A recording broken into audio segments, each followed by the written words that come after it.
to the U.S., we're talking about money, spending money. The U.S. government is spending a ton of it, and we need to let the countdown begin because the United States now has just 1 month to agree on raising the $14.3 trillion debt ceiling, which, mind you, the U.S. has already blown through. Now, the Treasury reaffirmed that August 2nd is the deadline. They reaffirmed that today. And as that drop-dead date before the United States defaults on its debt approaches, still, politicians are playing chicken with the debt ceiling. They are making investors like the Chinese nervous. The Chinese had stopped playing with fire.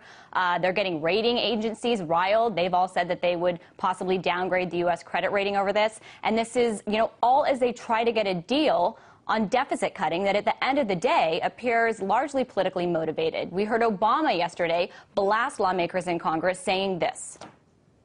Malia and Sasha generally finish their homework a day ahead of time. Malia's 13, Sasha's 10. It is impressive. They don't wait until the night before. They're not pulling all-nighters. They're 13 and 10. Congress can do the same thing. If you know you've got to do something, just do it. So he's putting pressure on Congress to do it. We've seen lawmakers retort back. Some critics I saw today were blasting Obama as hypocritical for his plans to head to vacation at Camp David this weekend. So all of this is going on. Meanwhile, we've seen, U.S. officials make ironic comments given the jitters that the U.S. is giving some of their own investors.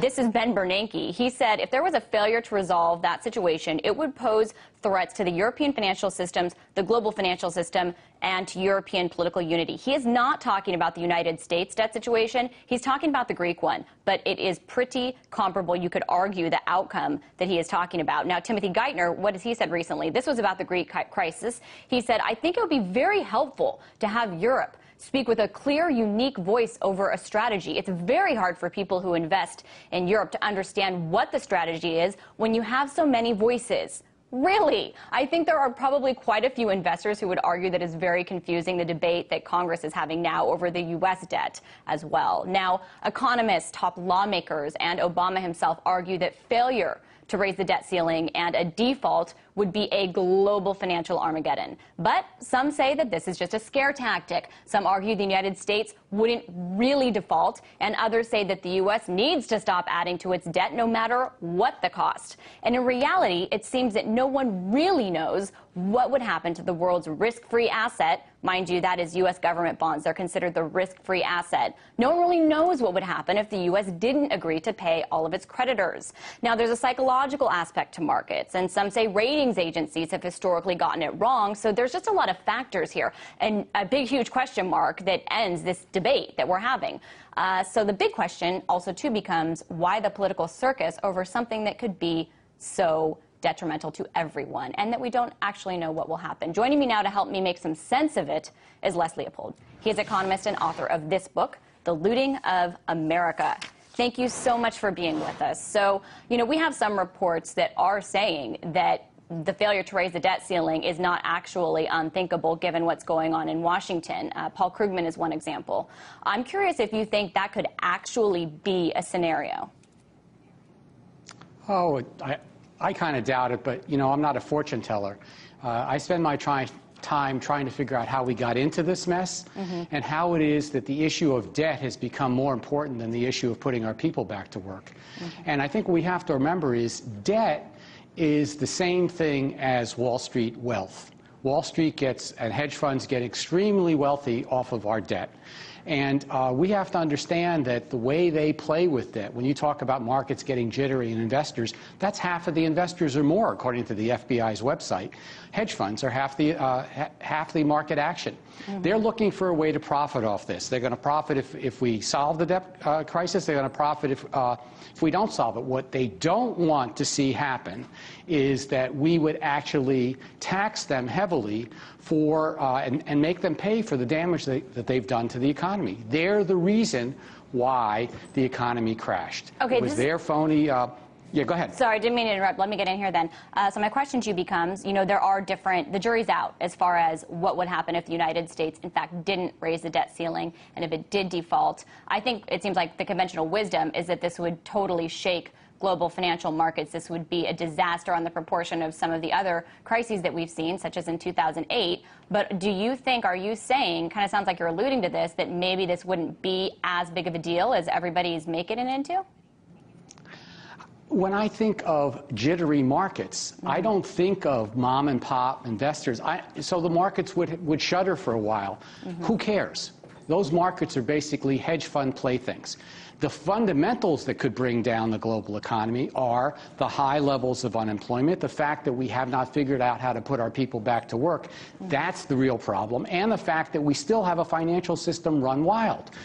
We have people making enormous profits while all this unemployment's going on, and they're making it through dubious activities. It's hard to figure out how a hedge fund person can make $2.2 million an hour, which is 47 times what an average it takes 47 years for an average family to make that. It's hard to figure out what they do that deserves that kind of income. And that's a real problem. Until we solve the fundamental causes of the high levels of unemployment, and that fundamental cause is not debt. It's not having a mechanism, insufficient demand to put our people back to work. We're exactly where we were in the middle of the Great Depression, what Keynes called the liquidity trap. In other words, interest rates are as low as they can go, and it's still not stimulating investment. So what you needed was massive amounts of government investment. The last thing in the world you need is debt reduction in the short run. An interesting thing for you to point out, as yesterday was June 30th, that ended the second round of the United States, the Fed's policy really of quantitative easing that has created some of those low interest rates that you were talking about and all of that liquidity that hasn't spurred the economy, though. I want to go back to something you said, though. You were talking about you don't really know what would cause a hedge fund manager to deserve so much income. I want to ask, though, about kind of the American ethos, because right now, as we see Republicans demanding spending cuts but not tax increases, we see this issue of, you know, a corporate jet tax be made kind of political fodder. But the United States really is built on kind of a free market economy, obviously, and notions of the American dream, meaning that Americans should be able to get rich and should be able to earn as much money as they can, and if they can, good for them. So, ergo, given that, do Americans love rich people and not want to have them have their taxes raised? Well, look, Americans have a lot of problems, but you know what? We're not that stupid. It turns out that we can tell the difference between people who contribute to the economy and people who are ripping it off. When a hedge fund person pays an income tax rate below the average American, Americans, I think, say, hey, you know what? That's not fair. When they see that Wall Street created phony products, and the rating agencies blessed them with AAA ratings that are now worth nothing, but yet they got to keep the profit and they're not paying us back, and they took all these handouts and guarantees, you know, we feel like we're being ripped off. We can tell the difference between a millionaire who's a movie star and an entertainer and a millionaire who's basically another sort of a legalized version of a Bernie Madoff.